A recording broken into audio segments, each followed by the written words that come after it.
Hello दोस्तों, मैं सत्येंद्र सिंह। आज हम लोग देखेंगे सिंगल पॉइंट चार्ज के कारण किसी बिंदु पर वैद्युत विभव।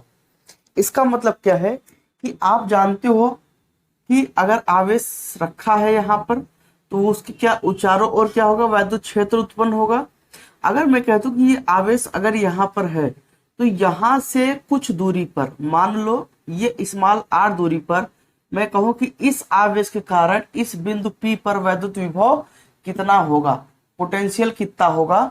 आज हम लोगों को यही सीखना है, ठीक है। तो आइए देखते हैं, जो हमारा हेडिंग है एकल बिंदु आवेश के कारण वैद्युत विभव। एकल मतलब सिंगल पॉइंट चार्ज। ये आपका बिंदुवत आवेश है, ठीक है। ये आपका बिंदुवत आवेश है, सिंगल पॉइंट चार्ज है, सिंगल पॉइंट चार्ज, ठीक है, सिंगल पॉइंट चार्ज है। और ये आपका यहां से बिंदु P है, कितनी दूरी पर, स्मॉल r डिस्टेंस पर। यहीं पर हमें V का मान क्या करना है, फाइंड करना है, ज्ञात करना है, ठीक है। अब हम देखते हैं कि ये आवेश है, तो इस आवेश के चारों ओर क्या होगा, एक वैद्युत क्षेत्र होगा। एक निश्चित दूरी तक वैद्युत क्षेत्र होगा, क्योंकि आप जानते हो कि कोई भी आवेश होता है उसके चारों ओर एक इलेक्ट्रिक फील्ड होता है, और वो इलेक्ट्रिक फील्ड केवल उतनी ही दूरी तक होता है जहां तक उसकी वैद्युत बल रेखाएं फैली होती है या वैद्युत क्षेत्र रेखाएं फैली होती है, ठीक है।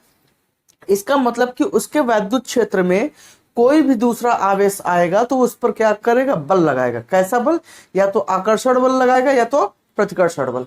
तो आइए देखते हैं, यहां पर एक आवेश, यहां पर यह बिंदु P पर वैद्युत विभव ज्ञात करना है, और यहां से स्मॉल x डिस्टेंस पर, यहां से स्मॉल x डिस्टेंस पर एक पॉइंट B है। यहां पर एक आवेश रखा है Q0, ये पॉजिटिव है, और इसी को हम लोग हमेशा क्या कहते हैं, टेस्ट चार्ज कहते हैं। क्या कहते हैं, टेस्ट चार्ज कहते हैं, या परीक्षण आवेश। ये आवेश अब इस पर क्या करेगा, ये बल लगाएगा। इस पर क्या करेगा, बल लगाएगा। अगर इस पर बल लगाएगा तो किधर की ओर लगाएगा, इधर की ओर, क्योंकि ये भी प्लस है और ये भी प्लस है। प्रतिकर्षण बल लगाएगा इधर दूर, ठीक है। तो इसने इस पर बल लगाया। अब ये इस आवेश को इस वैद्युत क्षेत्र में अगर आना है, चाहे स्मॉल डिस्टेंस से ही कवर करना है, चाहे छोटी सी ही दूरी, मान लो ये B से C आया, क्या कहते हैं, इतनी दूरी इसने तय किया। अब इसने इतनी दूरी तय किया, मान लो ये दूरी कितनी है, dx दूरी है, dx दूरी इसने तय किया। तो इस dx दूरी तय करने में इसके द्वारा क्या करना पड़ेगा, कार्य करना पड़ेगा, ठीक है। कितना कार्य करना पड़ेगा, आप जानते हो कि जो कार्य का फार्मूला होता है W बराबर क्या होता है, F इंटू क्या होता है, S होता है। कार्य बराबर बल गुणित विस्थापन होता है, ठीक है बच्चों। अब यहां पर देखते हैं कि ये अगर इस पर बल लगाएगा तो कितना लगाएगा, तो बल लगाएगा 1/4πε0 Q0 अपान क्या हो जाएगा, x स्क्वायर हो जाएगा। समझ में आ गया, क्यों होगा, क्योंकि एक ये आवेश है, एक ये आवेश है, इन दोनों के बीच की दूरी x है। तो यहां पर कूलाम का नियम लगेगा। अगर आपने कूलाम का नियम नहीं पढ़ा है तो पहले चैप्टर में जाए, आप वहां से कूलाम का नियम पढ़ लें, ताकि आपको आसानी से समझ में आ जाए, ठीक है। अब ये इतना बल लगाएगा। अब ये इतना बल अगर लग रहा है तो बल, अगर जितना इधर बल लग रहा है उतना ही बल लगा के इसको इधर आना है, क्योंकि वैद्युत क्षेत्र के विरुद्ध में ही कार्य करेगा, तभी हमें क्या मिलेगा, विभव, जैसा कि हमने पिछले क्लास में सीखा था। अब मान लो ये स्मॉल डिस्टेंस आता है, ठीक है। कितना डिस्टेंस आता है, स्मॉल dx डिस्टेंस आता है। तो हम यहां लिखेंगे बल के विरुद्ध, बल के विरुद्ध, बल के विरुद्ध इस परीक्षण आवेश, इस परीक्षण आवेश को बिंदु B से C तक सूक्ष्म दूरी dx विस्थापित करने में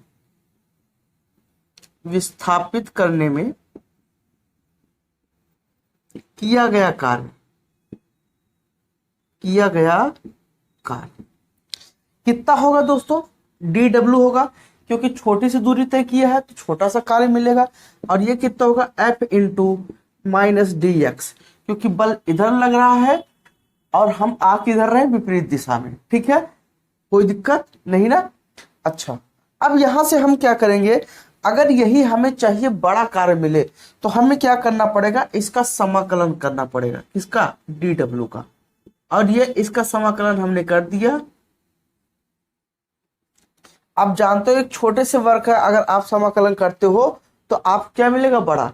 लेकिन अब हमें विभव निकालना है, तो जो लिमिट है वो कहाँ लेंगे, इनफाइनाइट से, और कहाँ तक, ये स्मॉल आर डिस्टेंस तक, क्योंकि हमें बिंदु आर दूरी पर निकालना है वैद्युत विभव। ठीक है, हमें स्मॉल आर दूरी पर वैद्युत विभव निकालना है। तो अब यहां से दोस्तों हम लोग क्या करेंगे, हमें क्या मिल जाएगा, ये इनफाइनाइट से स्मॉल आर डिस्टेंस के लिए निकालना है। अब यहां से आपने छोटे से कार का क्या किया, समाकलन कर दिया। हमने बताया था कि समाकलन जब हम करते हैं तो छोटे से चीज का करते हैं और हमें बड़ा चीज प्राप्त हो जाता है। तो यहां से जो आपको कार्य मिलेगा वो क्या मिलेगा, डब्लू, और ये क्या होगा, integration of infinite to R. अब आप जानते हो ये माइनस चिन्ह यहाँ आ जाएगा, एफ इंटू क्या हो जाएगा, डी एक्स। ठीक है, हम यहाँ पर क्या कर दे, इसकी वैल्यू पुट कर दे, किसकी, एफ की। अगर हम एफ की वैल्यू यहाँ रखते हैं तो 1/4πε0 QQ0 by x square into D x. याद रखिएगा हम समाकलन केवल उसी का करते हैं जो डी के रूप में होता है। तो यहाँ यक्स है तो इसका मतलब केवल हम यक्स का करेंगे, बाकी सब क्या है, कांस्टेंट है। बाकी सब क्या है दोस्तों, कांस्टेंट है। तो यहां से क्या हो जाएगा, 1/4πε0, हम कांस्टेंट को बाहर निकाल लेंगे। यहां से Q है, Q0 है, और ये आपका इनफाइनाइट से इंटरवल R हो गया, और ये बचा x square upon D x. समाकलन का जो फार्मूला होता है वो होता है x का पावर n dx, और इसी का अगर आप समाकलन करते हो तो x पावर n प्लस 1 और n प्लस 1, ये फार्मूला होता है। ठीक है, तो यहां से अगर देखें दोस्तों तो W बराबर 1/4πε0 QQ0। ठीक है, और अगर हम इसका समाकलन करें तो ये ऊपर जाएगा, ये प्लस है, क्या हो जाएगा, -2 dx। अब बताइए अगर यहाँ पर x घात -2 है तो इधर इसका हम समाकलन करें तो क्या हो जाएगा, यहाँ n है तो n की घात पे क्या है, -2, तो -2 + 1 और -2 + 1, तो कितना हो जाएगा दोस्तों। यहाँ से अगर देखें तो x यहाँ गए, 2 में से 1 गए, -1, और ये क्या हो जाएगा, -1। क्लियर हुआ। अब इसे हम -x घात -1 लिख सकते हैं, और ये जब नीचे आएगा तो 1/x हो जाएगा। तो हम इसका जो समाकलन है वो दोस्तों लिख सकते हैं QQ0 आपका -1/x, और ये लोअर लिमिट और ये अपर लिमिट। समझ में आ गया, ये लोअर लिमिट और ये अपर लिमिट, ये आपका समाकलन हो गया। अर्थात अगर 1/x² का समाकलन करोगे तो -1/x आएगा। अच्छा, एक चीज देखिए, यहाँ माइनस था, ये माइनस, ये माइनस, ये माइनस। अब ये माइनस माइनस क्या हो जाएगा, प्लस हो जाएगा। हम इसे मिटा रहे हैं यहाँ पर, तो ये क्या हो जाएगा, प्लस हो जाएगा। और अगर ये प्लस हो जाएगा तो यहाँ से W बराबर हो जाएगा 1/4πε0 QQ0। अब एक बार क्या करेंगे, x की जगह पर हम अपर लिमिट रखेंगे और एक बार क्या करेंगे, लोअर लिमिट। तो 1/x यहाँ से क्या हो जाएगा, R इनफाइनाइट। हम एक बार अपर लिमिट पुट करते हैं, ये QQ0, एक बार x की जगह पर अपर लिमिट रखते हैं, माइनस एक बार क्या रखेंगे, लोअर लिमिट। इसका जो मान होगा वो दोस्तों क्या हो जाएगा, 0 हो जाएगा, क्योंकि इनफाइनाइट में किसी संख्या, इनफाइनाइट से किसी संख्या में भाग दोगे तो क्या आएगा, लगभग 0 के बराबर ही। तो यहां से W बराबर हो जाएगा 1/4πε0 QQ0, और ये हो जाएगा 1/R। समझ में आ गया। तो हम लिख सकते हैं W बराबर 1/4πε0 QQ0 अपॉन R। हमें क्या चाहिए, विभव चाहिए। हम W को ऐसे लिखते हैं, Q0 को अगर यहाँ लिख दे तो 1/4πε0 Q बाई क्या हो जाएगा, R। और आप जानते हो W अपॉन Q0 क्या होता है, V होता है। तो यहाँ से V बराबर 1/4πε0 Q बाई R। क्लियर हो दोस्तों, समझ में आ गया। तो ये क्या हो गया, वैद्युत विभव का फार्मूला हो गया। ये क्या, ये वोल्ट, इसका क्या होता है, मात्रक होता है। समझ में आ गया, कोई दिक्कत नहीं ना।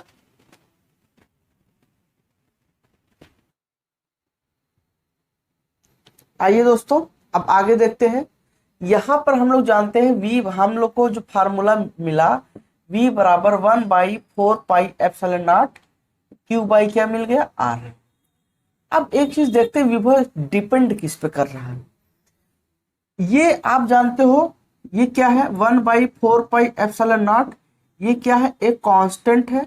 अर्थात कांस्टेंट ऐसी चीज होती है जिसका मान बदलता नहीं है। अगर हमने यहाँ पर आवेश रखा है कितना, क्यू, हमने कहा बताइए यहां से R दूरी पर विभव कितना होगा, इस बिंदु P पर कितना होगा, तो आपने कहा sir 1/4 pi epsilon not Q by R। ठीक है। अब ये आवेश क्या बदल रहा है, तो अगर आवेश नहीं बदल रहा तो ये भी क्या हो जाएगा, कांस्टेंट हो जाएगा। क्या हो जाएगा, ये भी क्या हो जाएगा, कांस्टेंट हो जाएगा। अगर ये कांस्टेंट हो गया तो फिर V डिपेंड किस पे कर रहा है, तो V इनवर्सली प्रोपोर्शनल किसके है, R के। मतलब V व्युत्क्रमणपाती है किसके, R के, स्मॉल r के। इसका मतलब क्या है कि दोनों इनवर्स एक दूसरे के। अगर R का मान ज्यादा होगा तो V का मान क्या होगा, कम होगा। R का मान कम होगा, V का मान ज्यादा होगा। तो यहां से हम समझ सकते हैं कि हम इस आवेश से, जहां जिस आवेश से हम कुछ दूरी पर वैद्युत विभव लेते हैं, कंसीडर करते हैं, वहां से जैसे जैसे दूरी आपकी बढ़ती जाएगी वैसे वैसे विभव का मान क्या होता जाएगा, कम।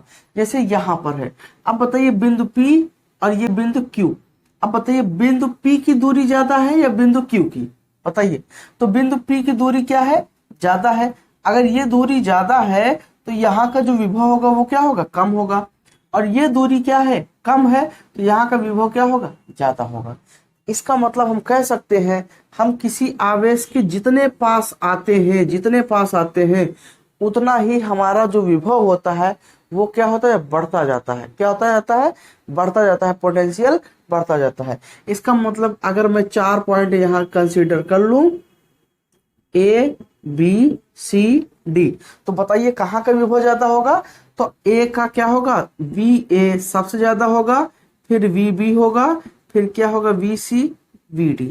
मतलब क्या, सबसे कम कहाँ का होगा, D का होगा, उससे ज्यादा C का होगा, उससे ज्यादा B का होगा, और सबसे ज्यादा A का होगा।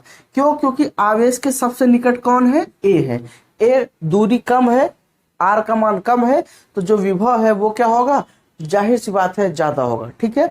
अब इसी पे आधारित हम लोग क्या करते हैं, एक न्यूमेरिकल देखते हैं, एक सवाल देखते हैं। सवाल क्या है कि यहां पर कहा 2 माइक्रोम के बिंदु आवेश से 10 सेंटीमीटर की दूरी, 10 सेंटीमीटर की दूरी पर विभव ज्ञात कीजिए। ठीक है। अब देखिए आवेश का यहाँ Q का मान कितना है, 2 माइक्रो कूलाम। माइक्रो का मतलब होता है 10 घात माइनस 6, तो 10 घात माइनस 6 कूलाम। कितनी दूरी है, R बराबर 10 सेंटीमीटर। आप जानते हैं सेंटीमीटर में 10 घात माइनस 2 मीटर होता है। इस सेंटीमीटर को जब मीटर बदलेंगे 10 घात माइनस 2 से हमें क्या करना पड़ेगा, गुणा करना पड़ेगा। और इसका घात 1, तो कितना हो गया, R बराबर 10 घात माइनस 1, क्योंकि 2 में से 1 गए, 1 बचा, 1 मीटर। अब हमारे पास दोस्तों फार्मूला है V बराबर 1/4 pi epsilon not Q by R होता है।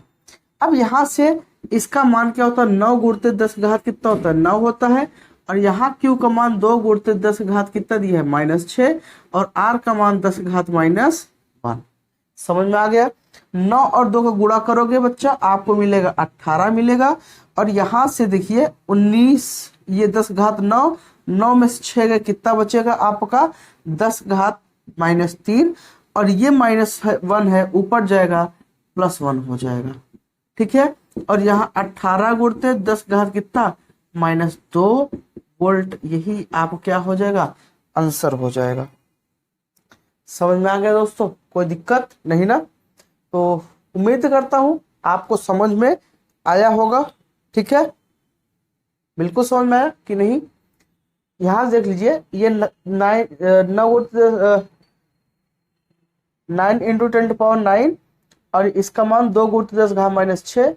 और आर है, आर का मान कितना है, 10⁻⁻1। क्यों? क्योंकि 10 सेंटीमीटर है और 1 सेंटीमीटर 10⁻⁻2 मीटर होता है।